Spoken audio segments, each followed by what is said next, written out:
नमस्कार दोस्तों, मैं देवेंद्र कुमार स्वागत करता हूँ आपका हमारे चैनल एग्री स्टडी में। आज का वीडियो उन बच्चों के लिए जो 10th पास होने के बाद कंफ्यूज रहते हैं कि कौन सा सब्जेक्ट लेके आगे की पढ़ाई करें। ऐसे बच्चों के लिए आज का वीडियो बनाया गया है। इसका मुख्य कारण बच्चों में सही मार्गदर्शन की कमी और संपूर्ण विषय की सही जानकारी की कमी। तो आज हम बात करेंगे उन संपूर्ण विषयों को जो 10th के बाद लिए जा सकते हैं और उसमें आप आगे जाके अपना कैरियर बनाया जा सकता है। तो कैरियर के हिसाब से भी कौन सा सब्जेक्ट कितना महत्वपूर्ण है उसके बारे में चर्चा करेंगे।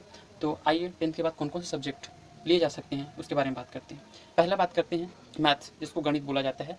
मैथ्स एक ऐसा सब्जेक्ट है जिसको 10th के बाद मैथ गणित लिया जा सकता है।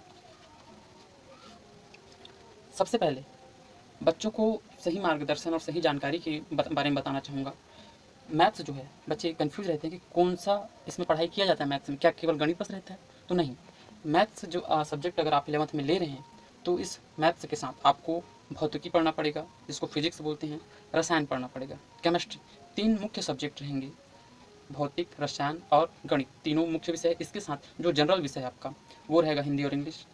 इस प्रकार से ये मैथ सब्जेक्ट हुआ। इसके बाद दूसरा सब्जेक्ट जो आप ले सकते हैं 10th के बाद, दूसरा है साइंस, जिसको बोला जाता है विज्ञान। विज्ञान, इसमें भी मुख्य रूप से 3 सब्जेक्ट होते हैं जिसकी पढ़ाई आपको करनी पड़ती है। तो इसके अंतर्गत आता है जीव विज्ञान, रसायन विज्ञान और भौतिकी विज्ञान। मैथ्स वाले सब्जेक्ट में मैथ्स बस अलग है, विज्ञान वाले सब्जेक्ट में जिसको जीव विज्ञान बोला जाता है, इसमें जीव विज्ञान अलग है। इसके बाद तीसरे सब्जेक्ट की बात करते हैं। तीसरा सब्जेक्ट है आपका कॉमर्स। कॉमर्स 10th पास होने के बाद जिनको अकाउंटिंग में इच्छा रखते हैं या बैंकिंग सेक्टर में इच्छा रखते हैं, इसमें भी आपका मैथ्स ही रहता है। कॉमर्स का हिंदी नाम व्यावसायिक होता है, व्यवसाय बोल सकते हैं, व्यवसाय कहा जाता है। तो व्यवसाय से संबंध जितने भी अकाउंटिंग, खाता बनाना, खाता मैनेज करना, इसके बारे में कॉमर्स में पढ़ा जाता है। बिजनेस के बारे में पढ़ा जाता है। तो ऐसे बच्चे जो बिजनेस में इंटरेस्ट लेते हैं वो कॉमर्स सेक्टर में जा सकते हैं। इसके अलावा चौथा सब्जेक्ट जो है वो है एग्रीकल्चर। हिंदी में इसको बोला जाता है कृषि।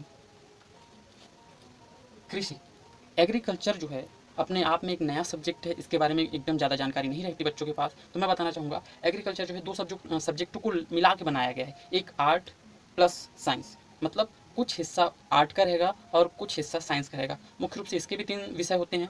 पहला फसल उत्पादन, दूसरा पशुपालन और तीसरा कृषि विज्ञान। कृषि विज्ञान एक ऐसा सब्जेक्ट है, इसका मुख्य सब्जेक्ट है, जिसमें 3 सब्जेक्टों को मिलाया गया है, रसायन, भौतिकी और जीव विज्ञान। इन तीनों से मिलकर कृषि विज्ञान एक सब्जेक्ट बना है। फसल उत्पादन में फसलों के उत्पादन के बारे में अध्ययन करना पड़ता है। पशुपालन में पशुपालन से संबंधित विषयों के बारे में अध्ययन किया जाता है। अगला विषय देखते हैं। इसके बाद एक है आपका आर्ट। आर्ट, इसको हिंदी में कह सकते हैं सामाजिक विज्ञान या कला। मैं कला ना लिख के सामाजिक विज्ञान लिख रहा हूँ।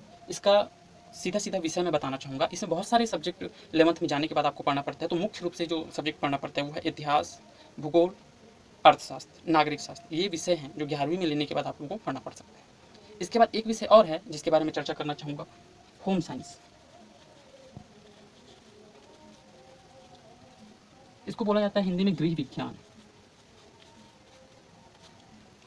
गृह विज्ञान, इसमें जो घरेलू विज्ञान के काम किए जाते हैं, घरों में जो विज्ञान से संबंधित कार्य होते हैं या सामान्य जानकारी होती है विज्ञान से संबंधित, ऐसे चीज़ों की पढ़ाई किया जाता है। जैसे आपका शारीरिक पोषक तत्वों के बारे में जानकारी देंगे, शरीर के बारे में जानकारी देंगे, और इसमें कुछ प्रोडक्ट जैसे जैम, जेली कैसे बनाया जाता है, और भी बहुत सारे प्रोडक्ट जो हमारे लिए उपयोगी हैं, महत्वपूर्ण हैं, ऐसे पदार्थों का वहाँ पे निर्माण किया जाता है और ऐसे विषयों के बारे में वहाँ पढ़ा जाता है। तो दोस्तों, इन सब्जेक्ट की कैरियर की दृष्टि से एक शॉर्ट में थोड़ा सा विवरण देना चाहूँगा।